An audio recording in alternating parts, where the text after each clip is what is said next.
Have you ever started building something and maybe it cost you more than you expected? We're going to think about that today on Now What Devotions from Trinity Lutheran and Cyrus.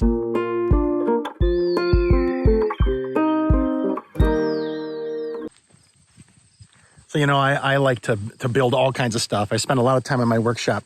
And one of the things I've learned over the years is no matter how well you plan, you should plan that it's going to take more than you thought. And this is especially the case I've found. We built a house, and that was very much the case. But even like building a guitar, it's something small. I've always got to order a few more parts at the last second. And we're talking about that today a little bit in the text. We're in the book of Luke, and Jesus says, if you are going to follow me, you better count the cost. That's an interesting thing to think about. I mean, on some level, whenever you start something, you're going to plan ahead and count the cost. But planning in and of itself is a way of dealing with unpredictable, unknowable futures. In some ways, Jesus is saying, hey, this is expensive. But also saying you don't know how much it will cost. That's intriguing. Usually what we hear on this text is, well, it's very expensive and you got to be willing to give everything. Well, of course you got to be willing to give everything, but you're also giving everything to gain everything.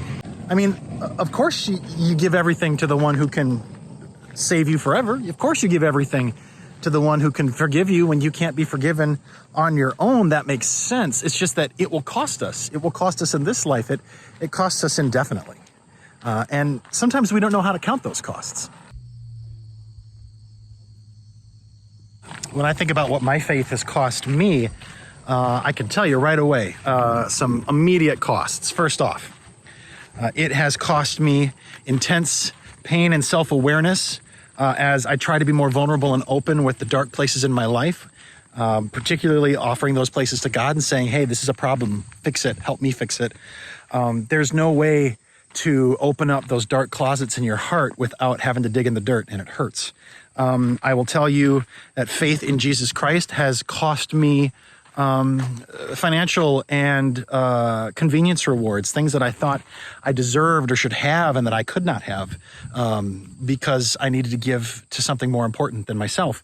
Following Jesus Christ has cost me the respect and the goodwill of many people. They look at me and they say, well, what happened to you? I used to think you were so smart. And now I see you've just kind of fallen for this kind of bogus religious wishy-washy stuff, Following Jesus Christ has absolutely cost me my illusion of independent action. I am not my own person. I live for other people. And that is a hard thing to let go of. It's cost me ego. It's cost me pride. It's cost me all kinds of things. And the reward is absolutely worth it. No doubt. But the idea that it would be without cost is foolish. And the idea that you could know the cost, Jesus says it's like a building project. It's going to cost a lot, and it's going to cost more than you think. So make sure when you decide to follow Jesus, don't be blindsided by this. Don't be blindsided by it. That's your thought for today. What will it cost you? Is it worth the cost? I could tell you from my point of view, absolutely.